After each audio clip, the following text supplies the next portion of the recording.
ये मूल्य खतना क्यों करते हैं पता है? क्योंकि वो भटकती कौम थी, वो भी हिंदू ही थे पहले, सनातनी थे, पर भटकती कौम थी।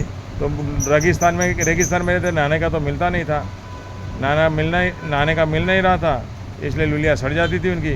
तो उसके चक्कर में कटिंग करते थे क्या, और दफनाते क्यों? क्योंकि रेगिस्तान में तो लकड़ा वकड़ा मिलने वाला नहीं था, खड्डा खोद के दफना देते थे। और औरतें काले कपड़े क्यों पहनती? रेगिस्तान में काले कपड़े इसलिए पहनती थी खुले कि भाई उनकी खूबसूरती ना मिट जाए, वो उसको नहाने की ज़रूरत नहीं पड़ती, 2-2 3-3 महीने नहाना नहीं मिलता था उनको।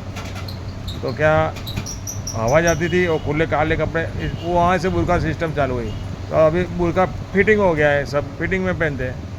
पहले वो ये जाहिल लोग हैं, वो किसी के सगे होते नहीं है दुनिया में, किसी के हो गए नहीं और हो गए नहीं, वो जाहिल लोग हैं, उनकी बुद्धि भ्रष्ट है। अभी हिंदू भगवान से मुकर जाए तो सबसे डेंजर हिंदू ही बन जाएंगे, क्योंकि भगवान की आस्था ही नहीं रहेगी, फिर तो राक्षस जैसे हिंदू हो जाएंगे।